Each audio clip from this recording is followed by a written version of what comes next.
So you want to be a geek instead of a nerd. Yeah. Give me a little bit more about that. We never even talked because about it. if you think about it, the nerd's the guy that sits in his mom's basement, right? I'm obviously social. I'm out here. We're talking. I mean, I think Yeah. at least it deserves that distinction, right? I think I want to be a geek now too. Yes. No, well, let's wait. Yeah. So we'll see. I know I got to earn it. So we were just back seeing it, just kind of talking as we were kind of getting ready for this, and I'm excited about this afternoon. And just thank you for making the time to come down and spend some time at our first summit. We've talked about analytics and intelligence. We've talked to storytellers today. You are a storyteller. You've seen coaches. I want to start off with: is there a difference between analytics and intelligence from your view? Yeah, absolutely. Because I think the analytics are really everything that goes into trying to figure out a decision-making process, right? I mean, you're looking at, in sports, you're looking at video, you're looking at on-the-field performance, practice.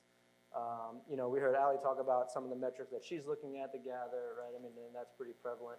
And then intelligence is, I think, acting on that data, right? Like, how do you get people to buy in? How do you get people to actually follow through? If you coach Norval, I mean, obviously, you're going to run through a wall. I mean, that guy was intense. But, yeah, that's the intelligence part of it, right? I mean, you have to be able to not only be good at getting all this data in, but then you have to somehow release it into the world in a way that's digestible and actionable. And I think that that's really what the difference is, at least for me. So a little bit more insight into what you do as a writer. You tell stories all the time and have to go through that process of how to make it digestible. What does that look like? It's a process. I mean, it's a writing process. So for me, I'll usually huddle with my editors either the day of or days before, try to get a plan of what we're going to write about. And it's really just based on what we're seeing in sports, right? Sometimes it's easy. Ovechkin gets his 700th goal. What does that mean? Or, the Houston Astros cheated, right? Like, how does it help them? And what does that mean? And, sometimes we got a game plan for the future, right? March Madness is coming up. There's a big game tonight, obviously, with March Madness implications. So it all starts with figuring out, okay, what's a story that we can talk about? What's happening in the sports world? But then it's also, what are people not talking about that maybe they should, right? I mean, I know that there was a question early on when Michael was up here about like looking at trends in the NFL, looking at the data. So being able to be ahead of that too is really important. So a lot of my day is just looking at stuff and trying to figure out, if it makes any sense, right? Sometimes I get lucky and I could spend 15 minutes and, I'll have a story idea pretty readily, or sometimes I'll spend 3 hours and I'll think I'm coming in a story one way and I'll finally do some research and, I'm either completely wrong and have to flip the story on its head, which is fine, or it just doesn't pan out, right? Like I have no actionable data that I can use to prove my theory, at least not at the moment. So we scrap it and we move on. So that's interesting. So so when you have a theory without data, do you find yourself then trying to figure out how to gather that data, or do you move? Sure. Yeah. I mean, I'm always getting pitched ideas, right? I get pitched ideas by people that are outside my organization. Sometimes those ideas that are choose a different vocation. But then there's also editors that will, come in with some ideas, or I'll find some ideas on my own. But you never want to, you don't want to make the data fit, right? But certainly, me being a data-driven writer, I have to not only have an idea, but I have to be able to defend that idea with data that I can put in context so that, people don't think I'm just some crazy person yelling random stuff. Well, I have that problem. People think I'm crazy too. But that data-driven writing, it's fascinating to me. Did you always want a career in analytics? Because you started off probably in journalism, and then now you've got this niche that you're in. No, I took a very non-traditional path. I went to the University of Chicago for economics. I thought I was going to be a lawyer. It ended up I was in investment banking for a little bit. I was in a high-stakes fantasy baseball league back in the early 90s, and there's a lot of money on the line. So I actually needed an edge to not lose money. And I found Bill James. Most of you are familiar with Bill James, the inspiration from Moneyball. I know that was spoken about a couple times today. And a lot of what he talked about was figuring out, how do you cut the wheat from the chaff in terms of how good a baseball player is, how good a baseball team is. And that got me on the path to analytics. And it wasn't until about 2008, 2009 that I even got my first journalism job. I ended up writing stuff for myself on a blog and just putting my ideas out there. And I got lucky that one of the sports editors of the Washington Post saw it. And they contacted me and asked me if I wanted to write a weekly article about the Washington Capitals in the paper, an analytically based article. Yeah. So that was great. And then I had another opportunity with ESPN. There was this guy on Twitter, if you can believe that, that was saying stuff that was wrong. No way. So I let him know he was wrong with about like a tweet storm with like 20 tweets. Like I was such a Really? jerk about it. But I was right. I mean, there's no doubt that I was right. So I'm like just constantly bombarding this poor guy with stuff. And I get an email, no joke, like 15 minutes later, he was the NHL editor for the ESPN. And he asked me if I wanted to write that up and if I wanted to submit to ESPN as a one-off. And that turned into a freelancing gig. And all this time I was pitching the Washington Post on, I could do this for other stuff. Like I'm doing this for hockey. It's probably the hardest, right? I mean, like baseball is so data rich. Right. Basketball was just getting into their own. Football, there were some avenues there. And it just wasn't right timing. But then Jeff Bezos bought the Post, so there was some extra positions that were created, including mine.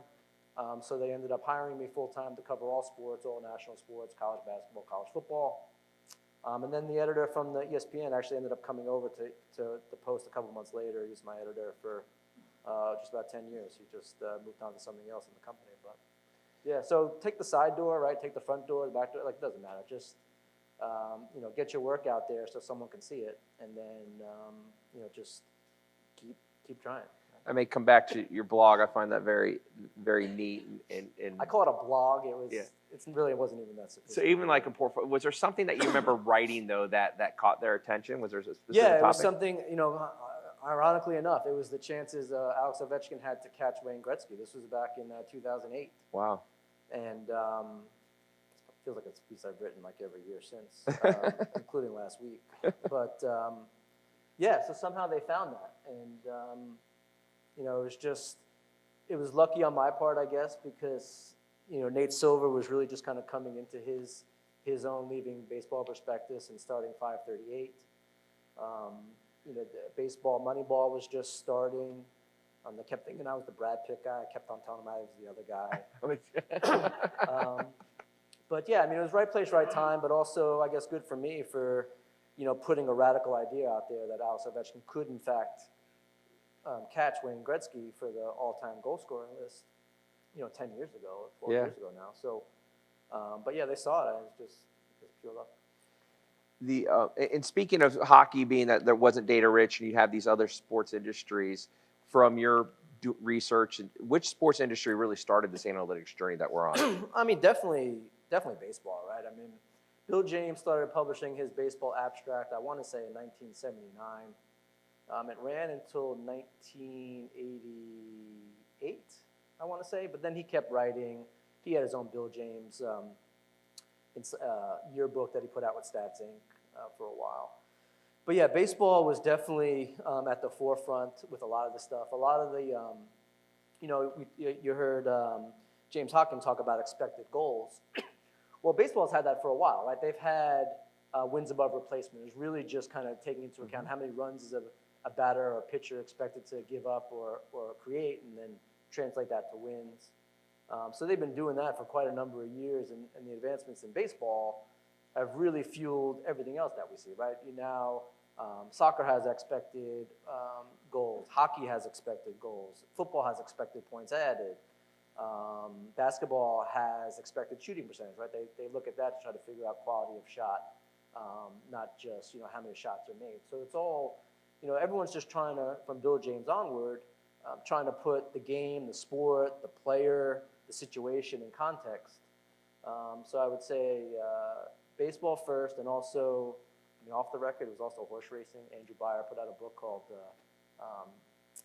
Beyer on Speed, which looked at trying to, same thing, put this horse's speed in context so that, a horse that ran 115 in 6 furlongs at Santa Anita was probably a little bit different than the same horse that ran 116 at 5 furlongs at Aqueduct, but kind of be able to simulate the two. So,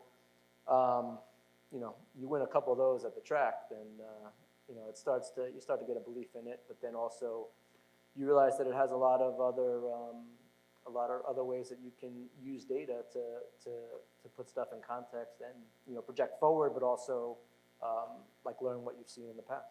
So interesting talking about baseball being number one from your point of view, and then you did talk about the Astros. So there's this, as you gather data, trying to find if you want to give any insights on that, but when does this data and intelligence start to get really regulated so that there is boundaries of when you're cheating and playing within the game? Yeah, I mean, I'm not sure what you can regulate in terms of the Houston Astros scandal in terms of data. I mean, they were literally using technology to pick off signs with the catcher and then relay those signs via trash can. I guess you can ban trash cans, but it's interesting though with the Houston Astros because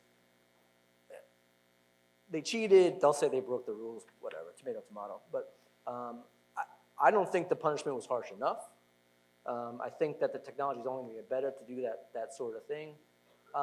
But I also don't think that it helped them that much. I think that the way that it helped them is completely overblown. And the reason I say this is because has anyone ever played baseball? Like real baseball, not just like me and, okay, so the hardest thing you can ever do in sports, in my opinion, is try to hit a baseball, especially one that's coming at you, 95 miles an hour or mixed up with a slider that's breaking away from you or a curveball or something like that.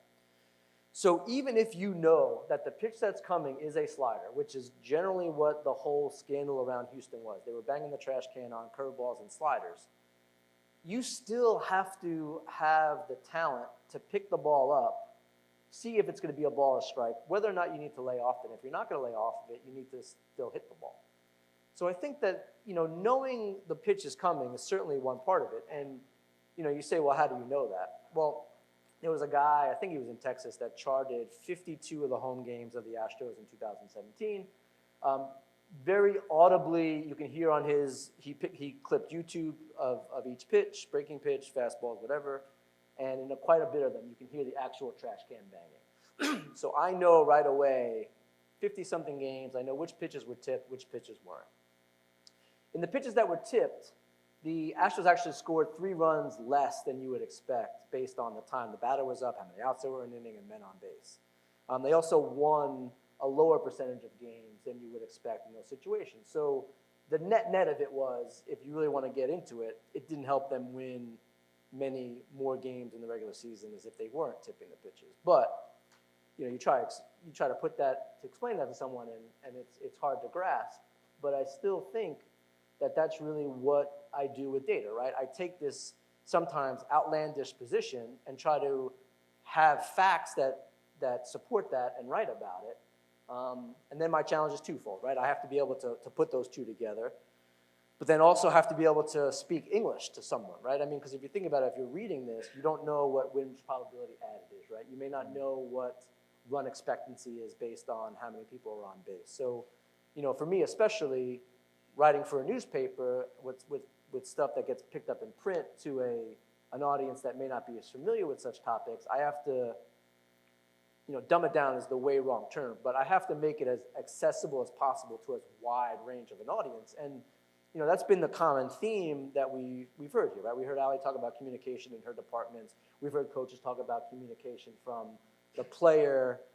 We heard from the conditioning people, right? They need to explain to both the coach, hey, their max may be less because there's some other situations that are happening, and then they have to explain to the player, like, hey, you're not doing maybe exactly what we should be doing, and they're not going to say like your velo is 0.75 miles per hour or lower. They may use some other coach speak, but that communication is really critical, and especially around complex topics, especially around topics that may go against conventional wisdom. You want to be able to lay out your thinking so that it has the widest possible range of audience. Because if you don't, it's hard to get buy-in, right? I mean, analytics, when you look at the big picture, is still kind of in its infancy. So, it's very easy to dismiss, right? I mean, I think that it's very easy to say, well, they're just numbers. You can't measure whatever, right? I mean, it's very easy. And also, if you confuse someone, they're less likely to take it seriously, and they're more likely to tune it out and, go on with their day, maybe forever. So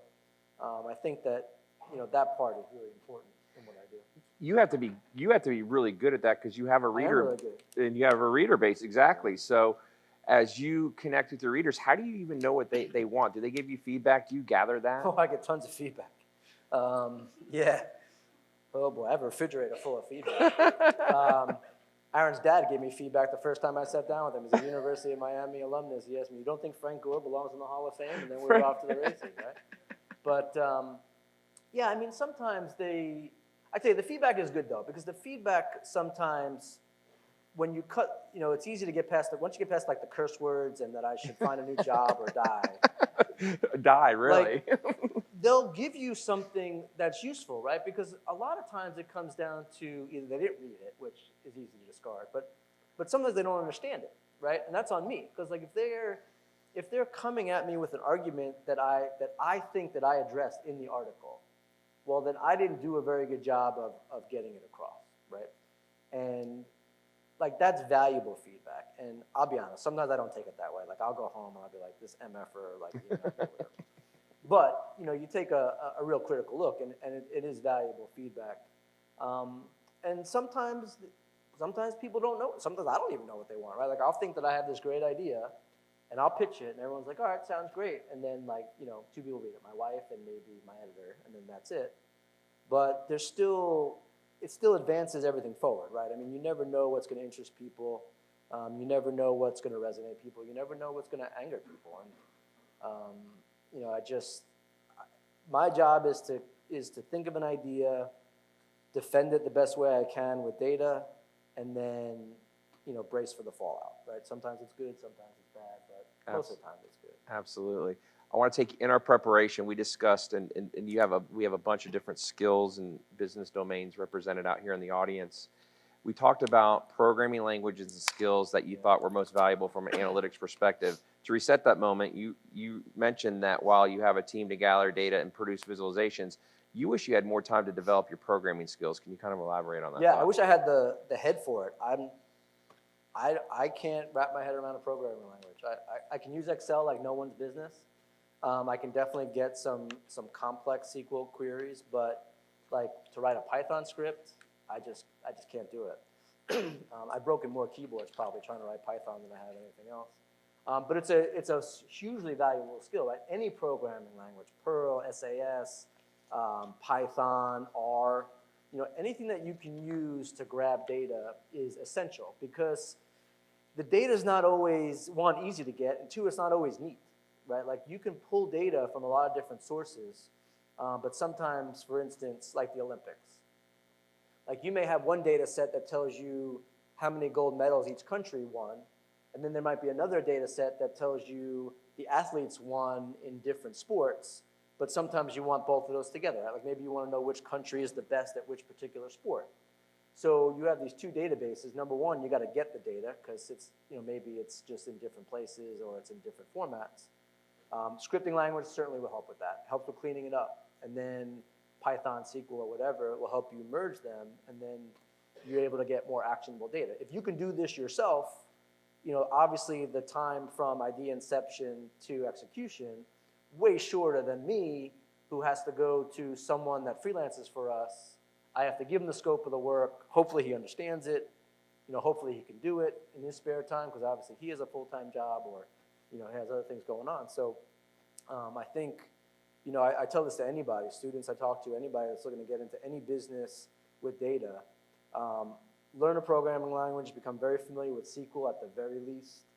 Obviously Excel, you want to be adept at pivot tables and some of the other formulas that are out there. But that will also help. I mean, now it's probably a prerequisite. You look at a lot of the jobs that are out there, whether it's for a sports team or a consulting firm or front office or marketing or whatever, I would say 8 out of 10 probably ask it, if you know a programming language of some sort, for sure. And then if they don't, and you have one, that's immediately going to set you apart from everybody else, I guarantee it. Like, it's not even a question. So do you know how to break Excel? Have you had so much data in there that you're like, I literally need to get with the data Not scientist anymore, now? but when I first started doing fantasy football projections, it was like 1993. And no joke, it would take my Excel computer probably about 20 minutes to like go through like all the formulas. Wow. That's if it didn't break.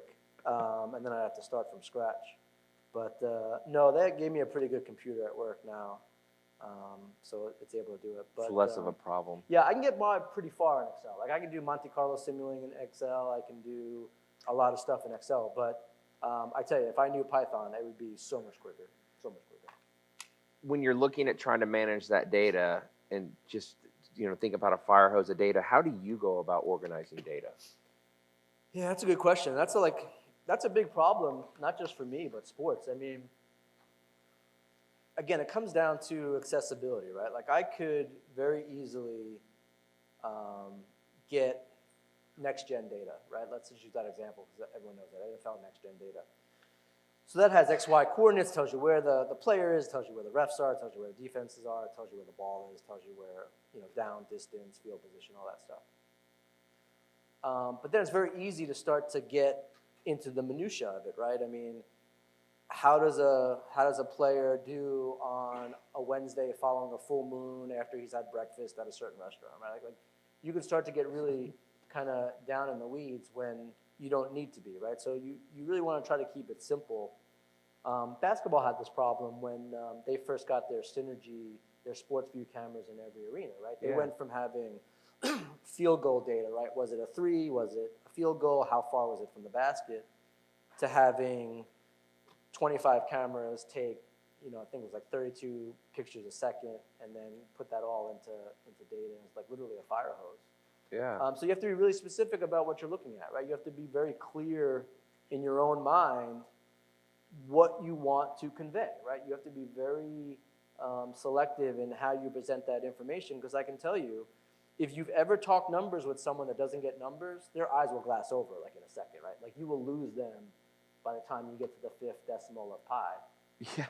So you need to be really clear and be really selective. And to me, it's always less is more. Like the editors will always take stuff out.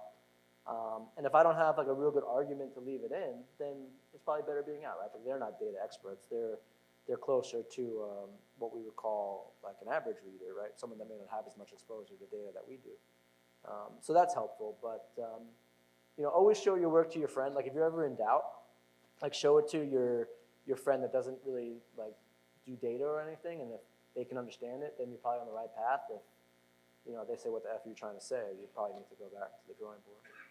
You said pi, you got me thinking 3.1427. Oh, you could do that? I think my math teacher made me do it. But so you talk about getting specific, though. So how do you go about setting goals in this case? You've got an article you want to write. You've got data you're gathering. Do you go through that process of setting a goal?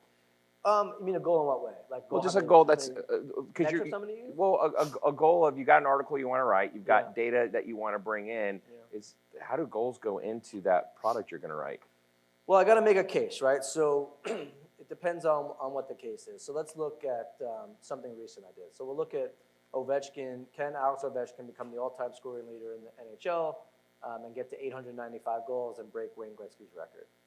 So this one's pretty easy, right? Because I need to know, obviously goals is going to be one metric that I use, right? How many goals has he already scored and that. But then I need to also bring age in the equation. As we get older, you guys will learn this, you get a little bit slower, right? Things don't always work out the way that you want to.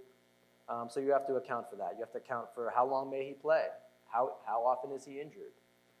So those are all the simple type stats that can go into an article. But, if I'm talking about, a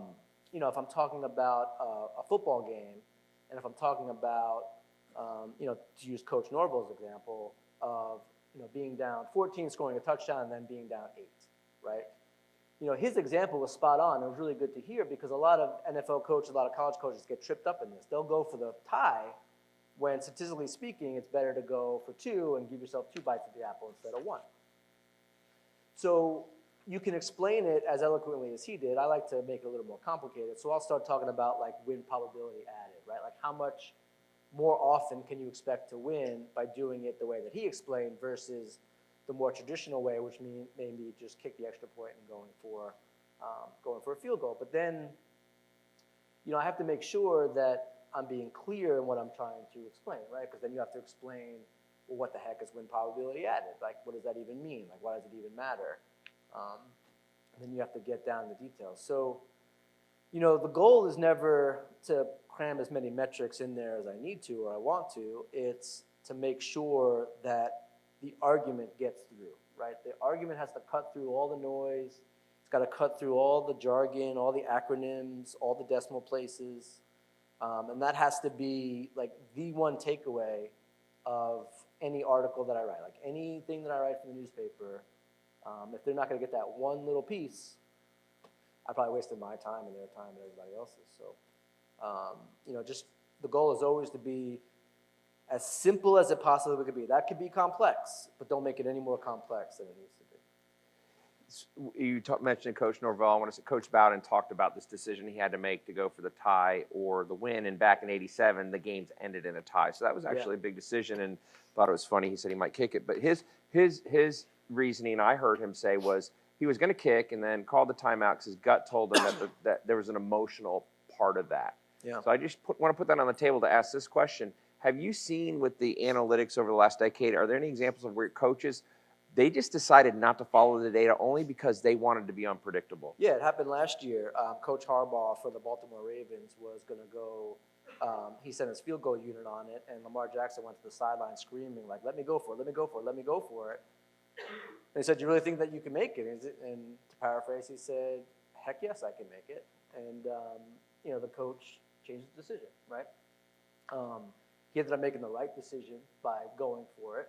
But, this is a game, it's not a game of numbers. I know that I make it a game of numbers. I know that I distill it down to numbers and people hate me for it.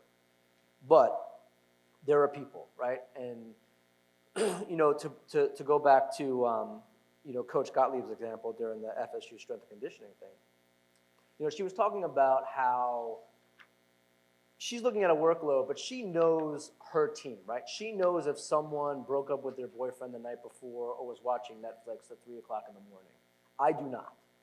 So whereas if I'm looking at this and I see someone's, we'll just call it peak performance number, go from 100 to 80, maybe to me that person has slipped a little bit. But to her, she knows it didn't slip. They had a bad night for whatever reason. So, everything has to be put into context. And I think that's really what Coach Bowden was doing, right? I mean, he just happens to be a football genius that can do it all in his head, what I need an Excel spreadsheet to do. And you heard his recall, right? I mean, I don't know how old he is. He's 90. Old. He's 90 years old, yes. right? And he's recalling a game against Nebraska and how big the center was at nose tackle, right? I couldn't tell you what I had for breakfast this morning.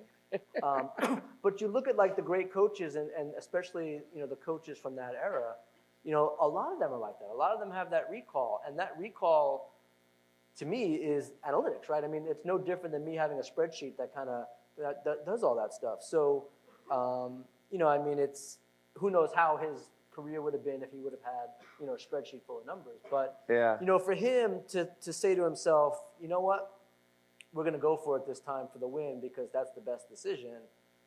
To me, not knowing what's taking place in his mind, I'm guaranteeing you, those wheels are spinning and, the computer spit out something and, made him change his mind. And I don't think that would be any different than if he had a play call sheet or numbers or some, stats geek in his ear saying, hey, I think we should go for it. I think it would be all the same. Absolutely. And so when you start, I want to bring this back to innovative stats that you're working on these days. I know you talked a little bit about March Madness. Can you go deeper into any of the innovative stats you're working on? Nope. Next question. All right. Next question is. All right. I'm kidding. No, I'm kidding. So March Madness is a pretty big part of the year for me, mostly because everyone participates, right? It doesn't really matter like what walk of life.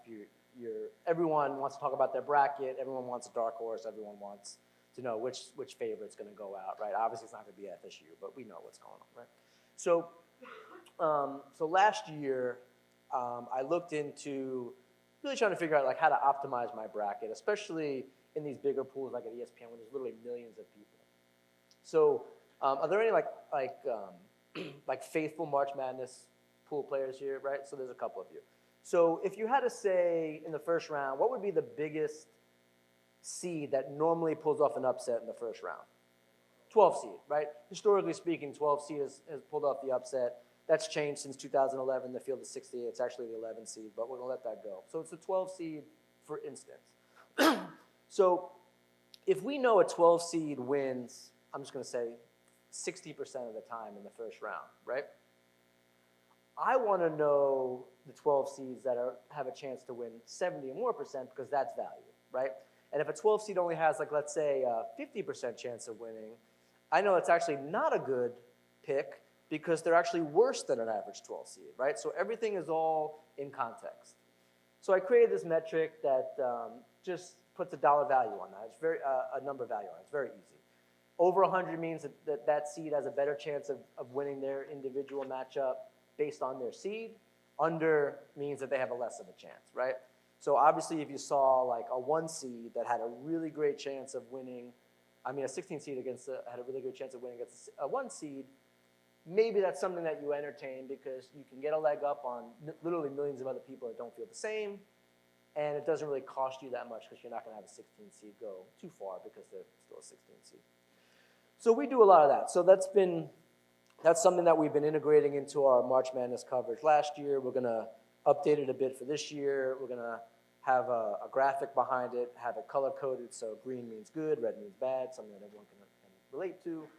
But when you're looking to fill out your bracket, you're going to want to have that type of mindset, right? Because like last year, Duke was being picked on like 40% of the brackets to win it all, right? I know you guys hate Duke, but that's just how it was last year.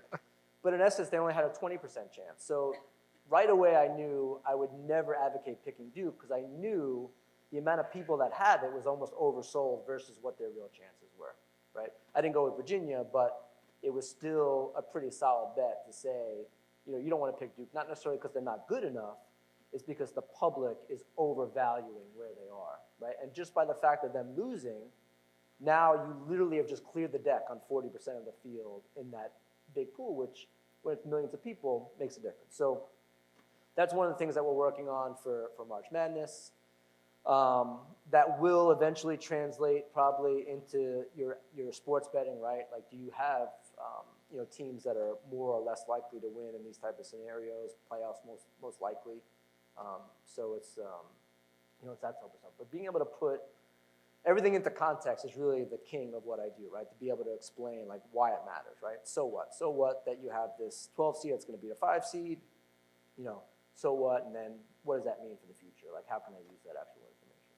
Fantastic. So we talked about context, and we're getting ready to go into question and answer. So I have one more question. So we'll see what you guys have for Neil. So what wisdom do you have for those in the crowd that are trying to incorporate analytics into their businesses or career? I would say we're going to talk about one, right? Definitely learn a programming language. I think that will make things a lot easier.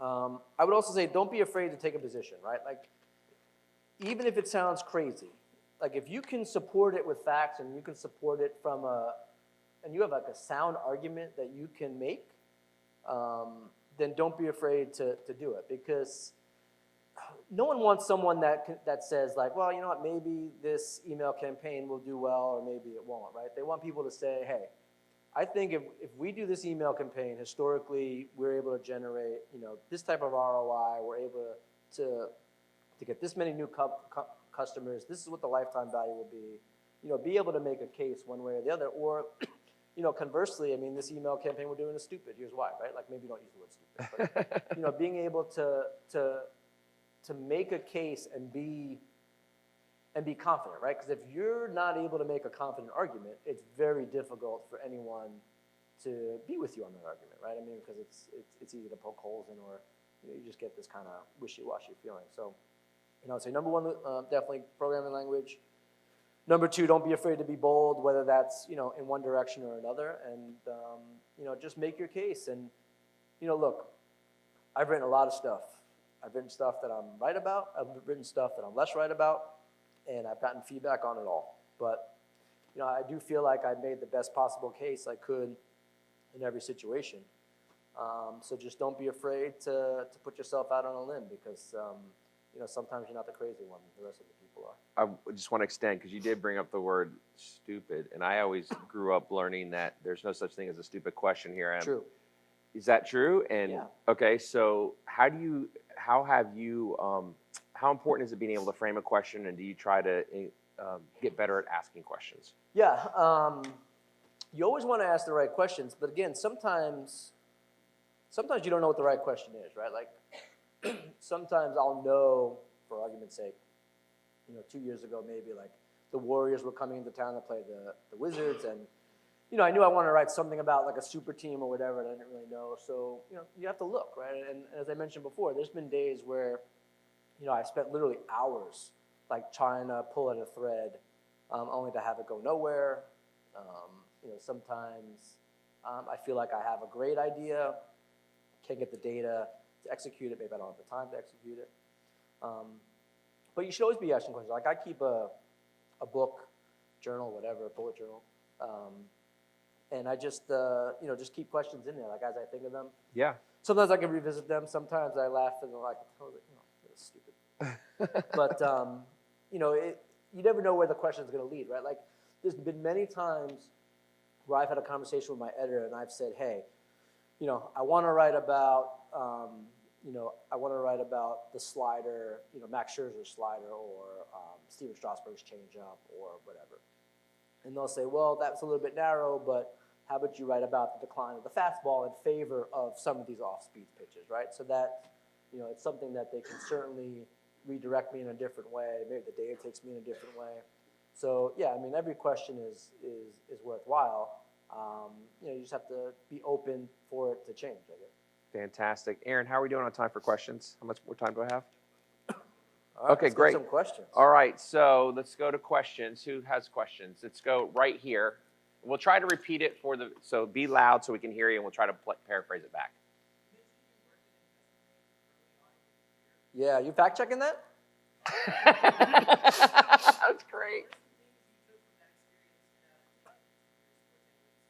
Yeah, that's a good question. He asked me about doing some investment banking stuff and how that's done in sports analytics. Well, I think the biggest thing is forecasting, right? A lot of the times in investment banking, you're trying to forecast an asset, right? So in investment banking, you're using the earnings, right? You're trying to figure out not only how much can a business make over a certain period of time, but then also what's that money worth in today's dollars, right? You kind of got to go forward, and then you got to discount it back.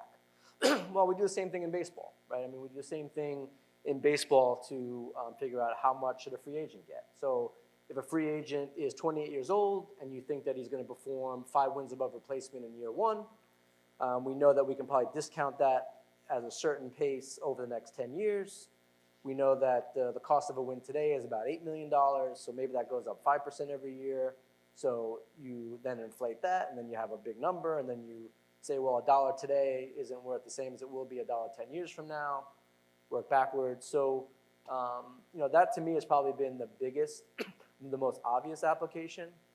But also, it's also taught me not to get caught up too much in the ups and downs, right? I mean, the market's down one day, it's up the other day. It's really, same thing with a batter, right? Some days you have a guy like, Mike Trout will just be crushing the ball. He'll go 0 for 10, right? It's like no big deal. It's like a little blip. So I don't get too highs with the highs. I don't get too lows with the lows.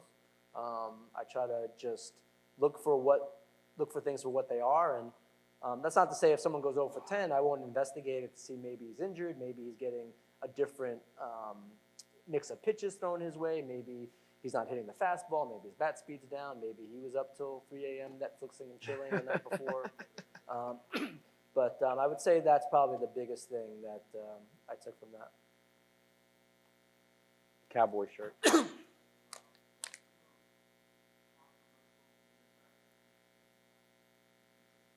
Can you say that one more time? I didn't. The most controversial data-backed opinion I've had. You got it. Good. Oh, good Lord. Man, that's a tough one. Let's see. I was talking about an article I had on Ryan Tannehill. That didn't go over well with some people. The most controversial. I once wrote. Actually, this is recent. I wrote that Tom Brady wasn't a elite quarterback anymore, and boy, people got upset. Yeah, that was. I mean, he's over 40. I mean, this shouldn't be a surprise to anybody, right? I mean, look, Father Time is undefeated, and you look at how well Tom Brady did this year versus last year. I mean, it wasn't even close, and people are making excuses like, Gronk's gone. He has no wide receiver. He's got no offensive line. And okay, I get that. But, there are other metrics that have been showing this downturn for years. It's not just 1 year, all of a sudden he's been an average quarterback, right? I mean, there's been other metrics that have kind of forecasted that. So I tell you, you haven't lived until you've gone on Boston radio to defend your position that Tom Brady is at best an average quarterback, right? Wow. A couple of years ago, this was when I was with ESPN, I wrote about John Tavares, and I didn't think that he was quite in the best players of under 25 years old at the time. Well, Howie Rose on the Isles broadcast called me a housebound agoraphobe that never watched hockey in his life and that should be fired immediately from his position. So, fun fact, Howie and I went to high school together. Same high school, not together, but went to the same high school. So I got word to him that, hey, we both went to Cardozo High School in Queens. I mean, you were a little bit harsh, right? I mean, so he actually apologized to me on the next day. That's not on YouTube, but the housebound agoraphobe comment is. So I would say that those are probably the two that got me the most immediate negative feedback for sure. Yes, sir. Yeah. Yeah, that's a good question. So I would read anything that Bill James ever wrote, except for like the serial murder thing he wrote. He writes about Did he serial murders really? now. Yeah. He's a weird dude.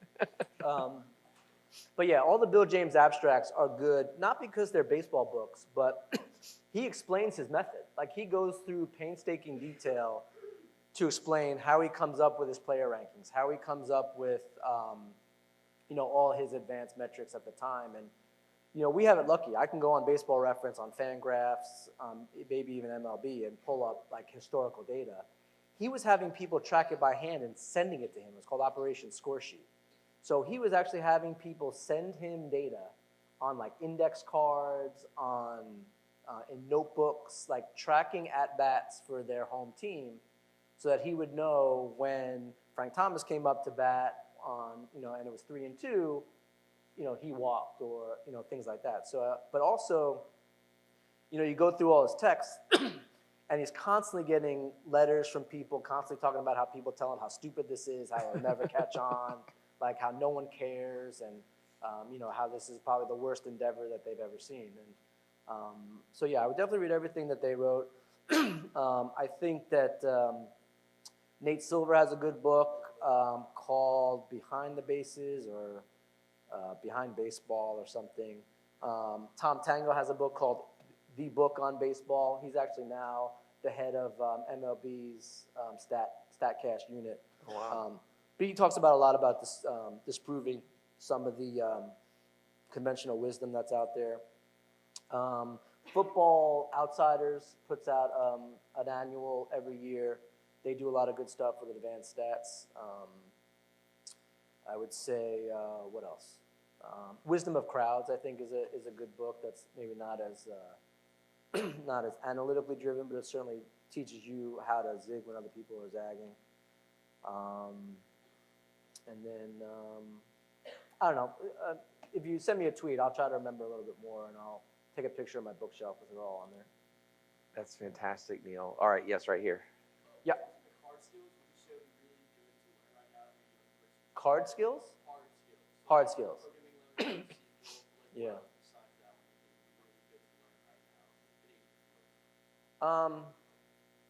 I think programming language for sure. I think it depends on what it is that you want to do, right?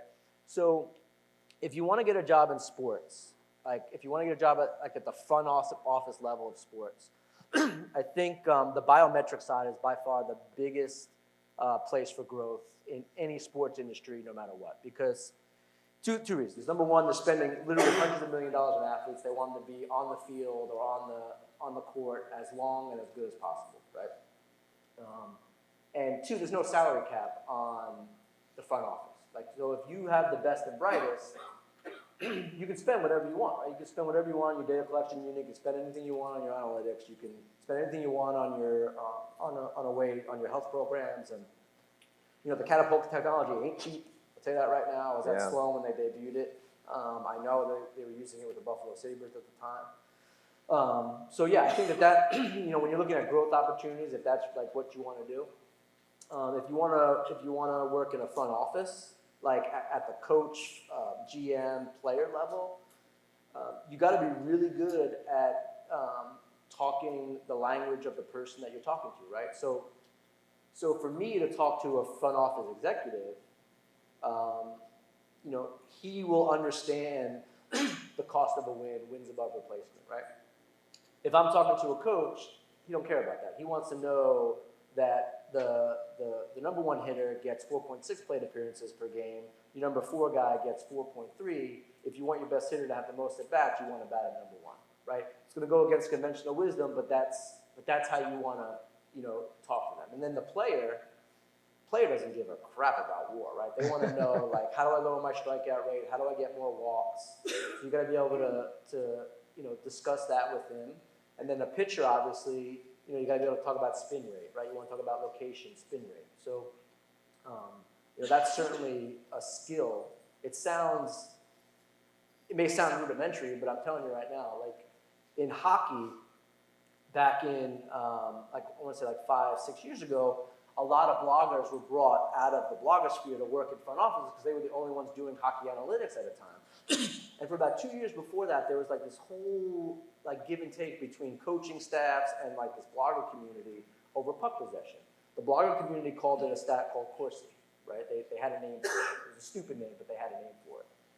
Coaches called it puck possession. So if you asked a coach, hey, is Corsi important? They would say, no, it's the dumbest thing I ever heard, right? But if you asked them, is puck possession important? They would say, of course, it is the most important thing. Well, Corsi measured puck possession, so that there was a complete disconnect in that. So I think being able to talk to the people in the language that they know, right? And writing. I think if you can, I would say a vast majority of any data, any analytics that you're trying to get off in front of somebody else is probably to be written. So you need strong writing skills to be able to digest that in a form that is both lucid, but also, if you're using a chart, write what the chart says and show the chart in the simplest terms, because some people are visual, some people like to read stuff. So I think that those 3 things will get you really far and at least be a strong enough base that you can have your pick of where you want to go. Excellent insights. That's a great question. I thought you said cards, so I thought we were going into cards. I did too. I was like, finally, a poker question, you cowards. And maybe next year we'll add that to the summit and have you back. But I can tell I've enjoyed spending time with you. I think I would have fun playing cards, but I think I would lose. So I don't know. I think you would too. I do too. I think I get crushed, but we would have a lot of laughs. I'd have laughs. Help me thank Neil Greenberg. Let's give him a round of applause.